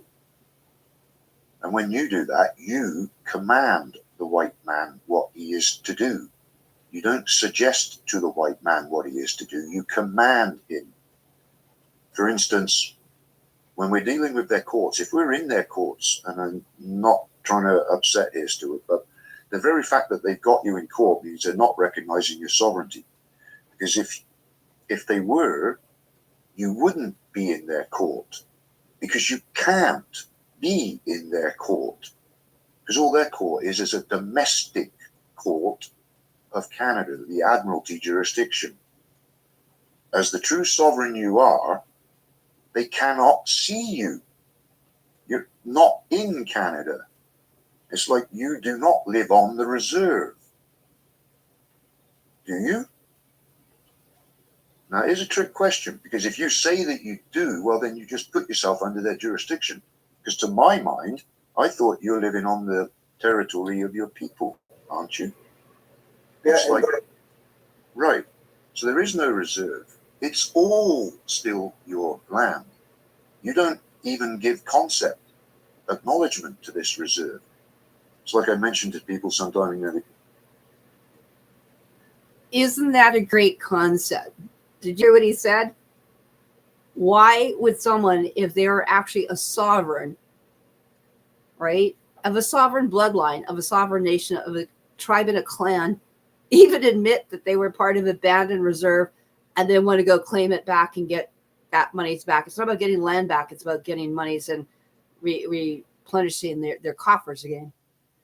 And that's the oxymoron. Why would anyone think that they belong to, let's say, treaty number 6, treaty number 7, treaty number 8, or I belong to band whatever, Gordon Reserve, Atikapa Reserve, this reserve, that reserve, Kindian, Colville, Confederated Tribes, Okanagan Band, West Bank, Shwetmap, Kamloops Indian Band, because he just nailed it right there. And I think that is really, really huge. And so this is absolutely getting to the crux of the matter. Okay. And this is why I'm putting these little videos together, more so for me in here. I know it, but I think it's time to share some of this out a little bit more than what I've been doing, other than just natural healing. But this is the international law that we really want to bring to you. So I'm glad to see that you guys are totally enjoying this in the thing. This is the tip of the iceberg. You have no idea to what we're ready to do. Let's go back and listen to a little bit more of EAGLE.EYE.MAN there. And I'll put his contact actually underneath if you guys listen. I talk of Canada and I look at them and, what is this Canada you talk of, white man? Because that's literally the truth, right? What is this Canada you talk of? There is no Canada. There is no United States. Or United States. There is a United States, the corporation, United States of America, the Republic, supposedly. None of that exists. None of it has cession jurisdiction. The Indians have never been defeated in warfare. Under international law, the only two ways you can lose your sovereignty: you are defeated, conquered in warfare, or you sign it away, which is why it's still all Indian land. because all the treaties in the States and Canada supposedly signing it away weren't signed by sovereigns, were not signed by the clan mothers. So it hasn't been signed away. And you show me where the American Indian, signatory Indian, has been defeated in warfare. Because the last time I checked the history books, the last time the America went to war with the signatory Indian, it was a little thing called the Battle of the Little Big Horn. And a guy named Custer. And if you really look into history, the United States sent 4 armies to that engagement. Chief Gall ran off the first one when they attacked his village, wiped out his children and his women, drove him crazy, and he just pushed. He had the Americans on the run, scared for their lives, right? That was the first engagement. But the Yanks set the stage for that battle by doing that act, right, against the women and children. And if you can go through the history, right, but each successive time until they got up to Custer. Who lost? Because from what I remember, it was not the Indian. The United States still actually owes the Dakota Empire a treaty for that defeat. If the Dakotas really knew who they were still, they could take that to an international court and actually have that matter dealt with. So, yeah, it can be done. It's a matter of the people coming together who are actually expressing their will. Because basic thing about law, really, all law is by consent. Period. Because if you don't consent to it, then it's not your law. And that applies even in the creator's system. Because a societal contract, from what Meredith wrote, when it was time for a head clan mother to be picked if the old one died, for example, the whole clan got together and by 100% consensus agreed as to who the new head clan mother was. So by the very act of her clan family giving her that position and authority, she becomes the sovereign. Because it's not so much that the people are sovereign, she is sovereign, and her sovereignty extends over the members of her clan. Without your head clan mother, you don't have a sovereign, and that's not to disrespect anybody. That's just my understanding of law, right? The women rule. So, and she gets that authority from the people by consent. All law is by consent. So even in the creator's system, it's still consent, because the people of the clan all 100% consensus. And this is the thing, right? It's not a democracy. It's not 99% even. It's 100%. Because if that woman's going to have the power of life and death over you, you get to have a say in that, don't you? So the whole clan would agree. But once it was agreed upon, then she becomes that. And she has that authority. And that's what those Romans recognize as sovereign. And if you have that, you can command them, and they will do it.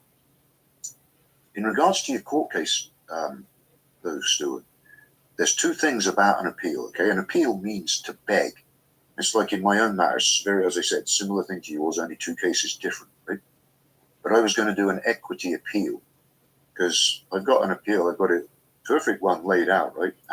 So those are some of the very interesting, little tidbits there. Like you said, Margaret, you're right. It's just a little morsel for sure.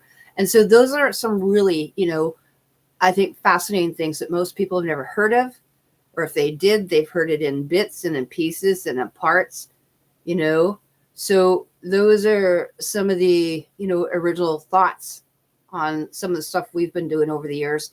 And again, I think Lisa's done a phenomenal things here, Sevilla Jane, trying to put some of this, in here and together, because a lot of people don't realize, what is going on in behind the scenes here.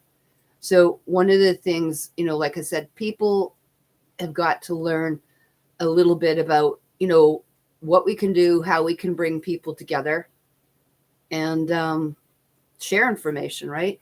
I'll just give you just a little snippet here. There's just a couple I've done. I'm not going to go into it because I've done it before. So there's no point worth repeating myself on this. But, you'll see that I've talked a little bit about it before in these international councils, and done some stuff here with Tim again. So just look at that brief for a sec.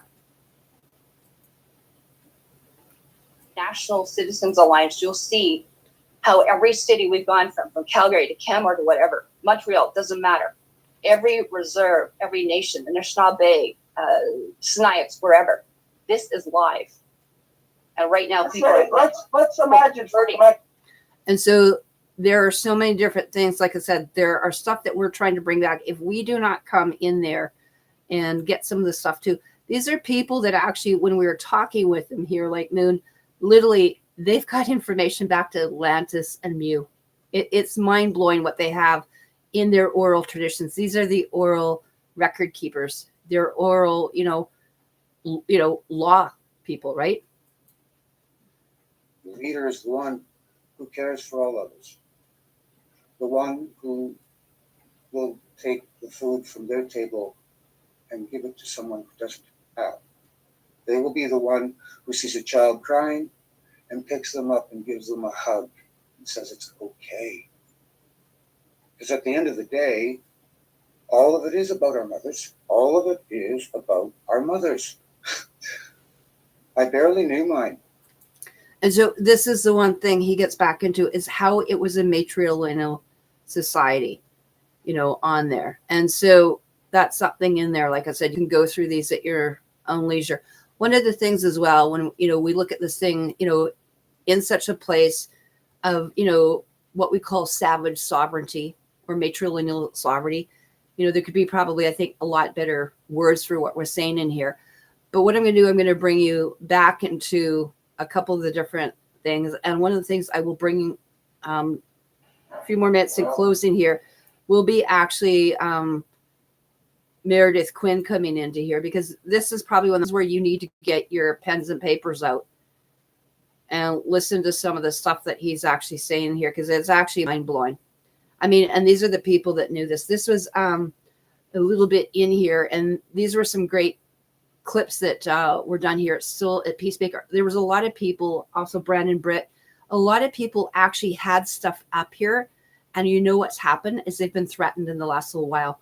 So even to find these right now, it's few and far between that we could even get some of this. But I wanted to bring this because when you hear who are they referring to when they're talking about Meredith Quinn, this is Mr. Meredith Quinn. So let's take a look at him here briefly. This is on your homework assignment. Huh? That's what I got it. Yeah, that's where you're from. Brothers of war. That's right. That's where you can't. You'd be foolish to file sovereignty because only as, you know what? You cannot file a sovereignty claim of a nation you're not a member of. It's a very violent crime that could put you in prison for life. Remember that. There's the other part of it. You've got to know what you're doing. There's consequences to it if you don't do it right. Remember I told you at the beginning? There's a right to do that. That's what you're saying. Right. Right. The circumstance you're in now is you have no liberty. It's actually, that's right. That's what by having your hands on these, Okay, so much is in here. That's what we call the chiefs in our language. They serve the people. That's right. You serve the people. Yet this area here, the first time, or the one time, I don't know, was it 1940, 47, maybe 50, where the clan mothers cooked to death a sheep in front of the white people. And they had to show just where the authority lay. Well, this window. I got a candidate.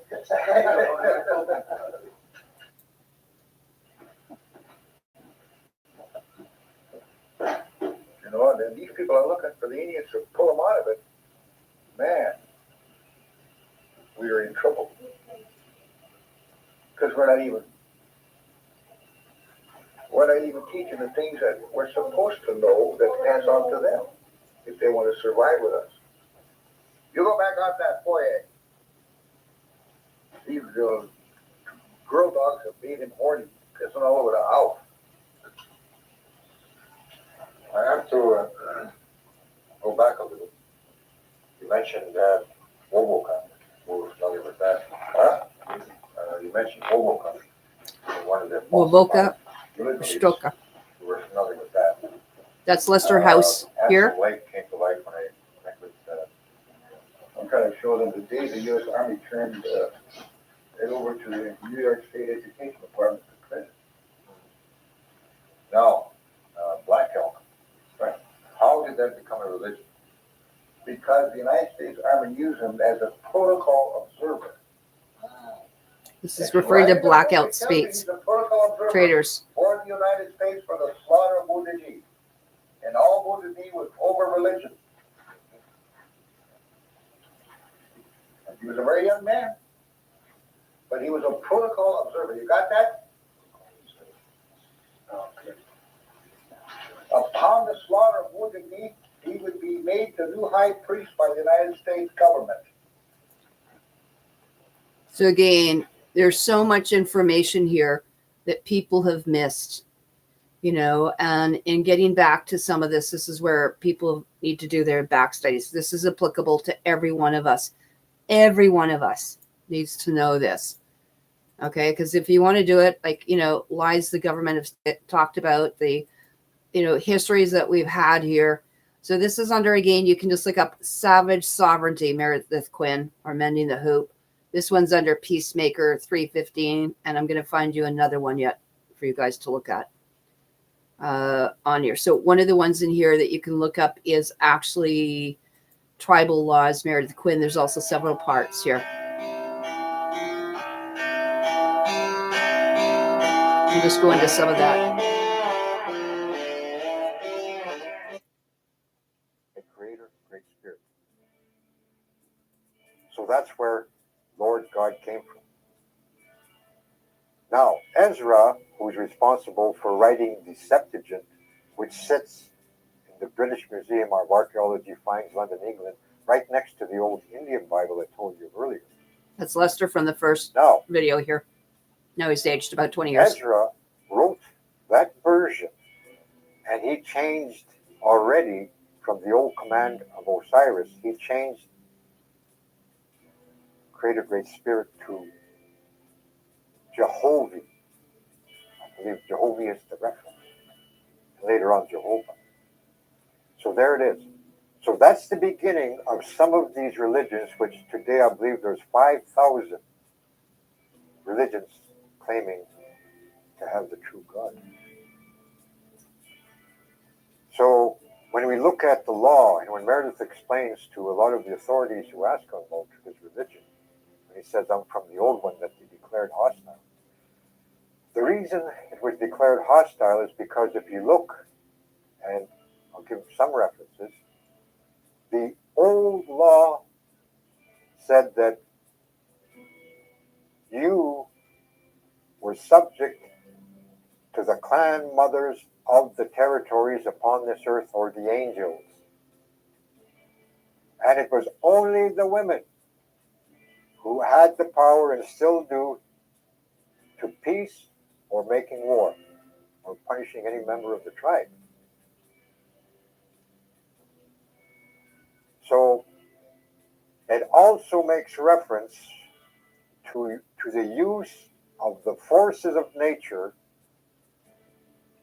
in the old book with the reference Creator Great Spirit. The new one that was introduced, where they leave out the daughters and put in the new Lord God, or Jehovah, that's the beginning of the use of implements of war and destruction, police action, and mind control, which is not legal. Now, we're going to move up a little bit to some of the teachings, and I will also show you some of the documentation. And here's what explains how people of the world can be freed. But it takes your lifetime, as we mentioned earlier. And here it is. there are 6 Aboriginal treaties, 6. That is the foundation for all international law that every nation, civilized nation that is, must abide by.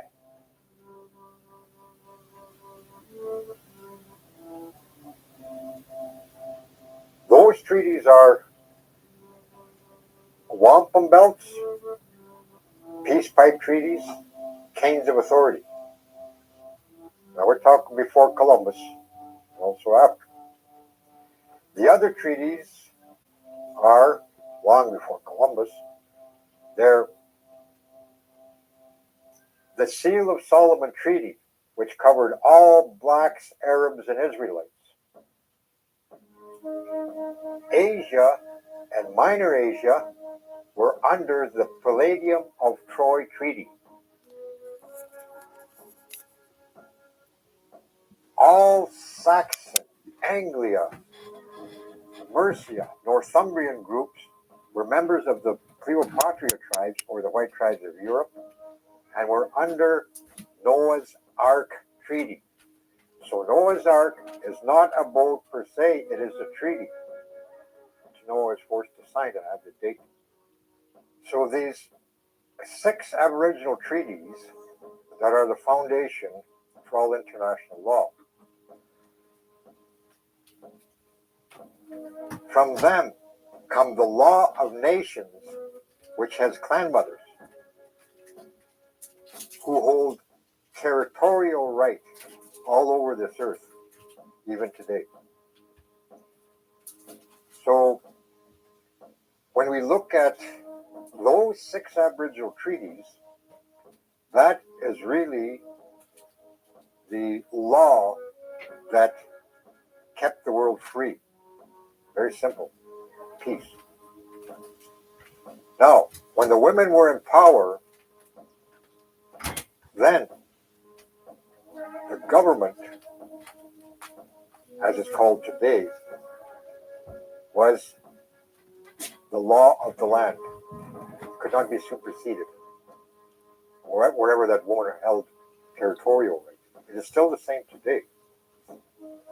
Now, so the civilized nations, the civilized nations of the world are subject to this law because the foundation comes from tribal people, comes from the first law of the land. Now, I must say again and emphasize again, the elite of this world understand this because they have to, because they don't ever dare violate this law. Because if it happens, their law all around the world will crumble. And that's exactly what the late Meredith set out to do, was crumble it. And that's why the judges ran out of the courtroom, because they were superseded not only with knowledge of law, but they were superseded by law itself. Now, it's quite simple. One rule of law supersedes another. Now, a lot of people are probably thinking, well, it's the biggest gun in town that has the power, that decides people's futures. I'm sorry, that's not true. You may have the biggest guns, you may have the most guns, but you still have to use a law in order to shoot those guns at people. So if we look at what is happening in the world today, there's a conflict in the Middle East, and everybody knows it's over oil. So what would protect those people? If they brought back territorial clan members, because the civilized nations are sworn by law to do everything humanly possible to protect tribal custom and usage. So there we go. There's another little secret, right?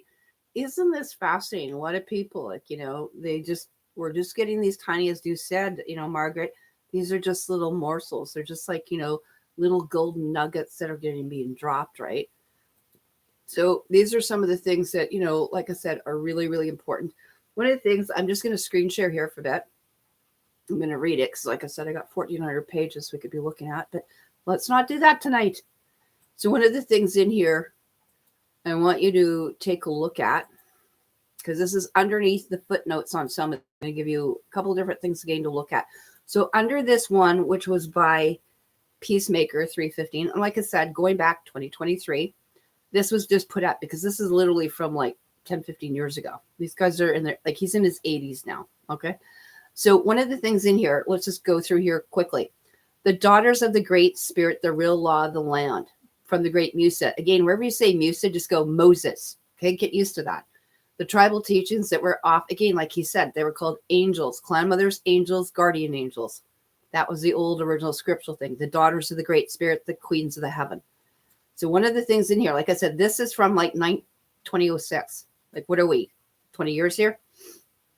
Okay, so one of the things in here that's really important. Now, this is interesting here. In turn, the original peoples became a nation. A lot of them became a nation without a country through exploitation, whatever it was here. And ever since then, a lot of people, millions, have been basically murdered. And then we're talking about, these are the original people. So where you would have seen Queen Cleopatra and stuff like that, and King Arthur and Genghis Khan, they were actually tribal. You're going to remember it's a huge amount here. Okay. So even the totals here, they just even think in these continents were just 120 million people that were killed. So this is very interesting here. So the Indians, Indian Scouts, Fort Indians, and everything else in here, Canadian policemen, RCMPs, whatever you want here, were basically the autonomous sellouts of chief and council governments. Okay. And they've been slowly converting everyone over to protect these government fraud de facto agencies, including the prisoner war camps, otherwise known as abandoned reserve. So they've actually basically committed treason, and they've been giving up their children and again their alliance to the crown, which is classified technically as an act of treason. So whether it's rebellion or insurrection, sedition, conspiracy, advocating the overthrow, registration, police forcing, activities of the police force generally during wars, recruiting. In other words, recruiting is against the law. Doing what they're doing, even being on the bands and the reserves. Recruiting for services, enlistment for services, giving aid and comfort. Okay, there's a huge thing in BC you can look up in the 90s called Gustus and Lake here. So this is really, really important. Now, the purpose of what we're doing here is that those people, because they have assumed and elected to be, as you heard earlier, allies and partners with the jurisdiction of the crown, they then actually also fall under the category of prisoner of wars or inhabitants. And so now what happens is that the true, and I wouldn't say legal, but the true lawful identity of the signatory people, North, South, and Central America, and the descendants. So remember, whatever my great-great-grandmothers agreed to or were signatory to on those treaties, we as their descendants have an inherent right to those and to some of those things that we're looking at where they abscond all those trust funds. So part of the thing is that the Western area was started to, because the tribes in the, and again, the tribes in that part across the ocean were feeding, they came over here, but they already had a peace treaty that was in place before Christopher Columbus came here, commissioned also in 1492, but also was given like roughly about $17 million by Queen Isabella. Those treaties, again, the white tribes had a treaty called the Camel's Eye. I would use the K myself, but Chematic, whatever, Shematic, also called the Eye of Isis or the Eagle Bull. And it was signed on 408 AD. This is still law today, and you cannot change it unless you have a calamity come in and supersede and redo it, which we're not. This goes back to the original law. So these treaties, not legal agreements, actual treaties between the nations, were the law of nations, the League of Nations, who hold territorial cession jurisdiction, or as you think, alloidial title. And that includes whether you're white, Asian, or from the red tribes, or from the black tribal women. Those treaties again, wampum belts, canes of authority, peace pipe, Solomon seal, Palladian of Troy, and the Noah's Ark. The Noah's Ark covered all of Anglia, Saxon, Mercia, and Northumbrian groups, or in other words, called the white tribes. They were not Europeans, they were tribal people there. So get that clear. So when people say you need to go back, there's a difference between, even in their verbiage, Vivoca, Vivokachik. There are difference between white race and white tribal. And you need to know who you are and on what side of the fence you're going to be these days. The law of the signatory tribes supersedes. That means it overrides any lower jurisdiction, corpus juris secundum, and that includes little people that think they're going to join the private military. They're going to be privates in the military. You are still under the personages of corpus juris secundum. You are basically in the same classification as a person, either public or private. Again, we supersede the foreign and domestic courts right now of what is called Canada and the United States, whether you want to make it United States of America, for America, the Republic of, it doesn't matter. It's a corporation. And those are ruled by what we call corpus, CJS, ask a lawyer, they know this, corpus juris secundum, dead people's law, their second law of the land. Ask a lawyer and I go, well, then who's the first? And they go, we never took that. I went, yeah, I bet you didn't. Okay, this supersedes anything, even the doctrine of discovery in the Vatican. So Canada is a de facto flag, and that flag is just the corporation seal, done again in the 60s, and it's just registered on the stock market at the U.S. Securities and Exchange Commission. And Canada goes by the crown, which again is the Crown or the Bank of England. So just let's get that straight, because I think that's really important. When people start telling me they know what it is, no, you don't. No, you do not. And they get actually quite upset. And I've been saying it for years, and I think this is the thing that people need to know, how this works, why it works, what the mix-up is. And here comes the biggest deception right now. They've played all the cards, and the last thing is, well, we're going to give it to fake people, but not to the real people, of course, right? That would be just, no, that's not going to happen. But we're going to have to educate people because, hey, the people all have it. Forget the Sarah. This should actually be all of our stuff coming back. The Sarah should go to the people that are actually in there. So that's actually quite interesting. So one of the things, I will give you some more for a little bit of homework before we end this evening. And let's take a look at that. Again, you can type in, tribal laws or whatever you want to go into. That's what I was going in. Just go to tribal laws, Meredith Quinn, usually put under videos. You will see, we just watched a little bit from this one here from Peacemaker.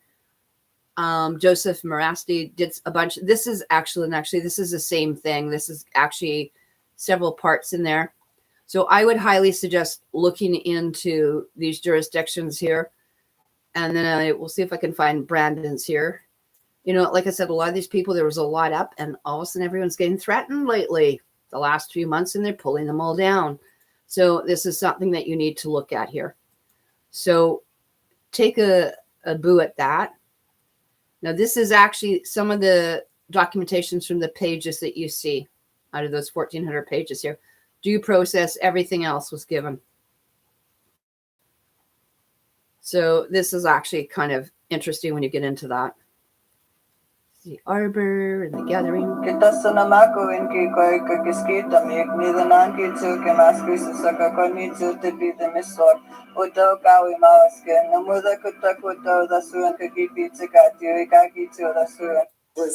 been very liberating for me, and I'd like to introduce my friend Lester.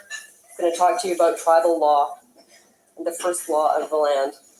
Everybody here is a descendant of a tribe that makes up the 6 Aboriginal treaties that is the foundation of all international law, including today. To begin with, I'm going to name those 6 treaties. Which you already saw him do that. Okay. So again, take a look under here. These are really important here. And distinguishing that basically through tribal law, that all the tribes and all the clans have got those laws from the Creator Great Spirit. And that predates the King James Bible by over 3,000 years in the Septuagint. So there are stuff that you can look up. I'm going to leave these links underneath and give you something to think about and show over the next little while. And hopefully we will be having some meetings. I've talked to some people about coming through here and maybe doing some interviewing with some of these people and bringing that out, because like a lot of us have done stuff over the years, but it's kind of hit and miss here. And so what I want to do is get into actually what lawful government is and the jurisdiction of which it is, and how all those things, let's say like the Royal Proclamation of 1763 and the Queen's Barter and all this stuff and the right of discovery and the what this is irrelevant to us. Okay, because it's just a bunch of people that like joined a gym, and it's basically to us, it's like whatever they made in the gym rules doesn't matter here. So we're going to talk about stuff that goes way, way farther back, and things that go back even before the Inquisition. You know, how the Queen Cleopatra was recognized. She was the White Clan mother. So Cleopatra was not per se, you know, what was going on between Romans and everything else here in the Romanicus. So we're going to talk a lot about that and all the different things I can start sharing with you that would be, I think, of a lot of use to you guys. So we're going to go into that and introduce you guys into what the foundations of law and what jurisprudence actually is here, because that's how we're going to all start learning together and get some of this information back here, because that's how it is if we don't share this information. And you know, we need to have people that can be moved by the Spirit. You got to remember, they put things into place. Like, you think Pandora's box, you think they didn't put stuff in like the direct energy weapons, that they're running these, you know, 5, 6, 7, 8 G. And remember, the 6G is inside you, the quad body area network. But what they've been trying to do is shut down people since, you know, the prayer of Atlantis and the Time Walker Society and all those sort of things. So you got to remember, these books that we're talking about, sacred artifacts, are hit all over. But even the books I'm talking about that predate the Bible, they've been secreted away actually in the British Museum of Archaeology, by the way. And you need to know that it's there. And it was called He Walked the Americas. And there's also another one called Book of the War of the Lords, right? And this is going to be a huge thing today that we'll be going into. So anyway, I wanted to drop some of those little tidbits on you, and thank you for joining me. So I'm going to start making my little collection of things here that I need to know, and we will leave you with those links underneath. So thank you for joining me. I'm Kieran Ann Lusick McDonald. This is Sibo. Yeah, you be at the back.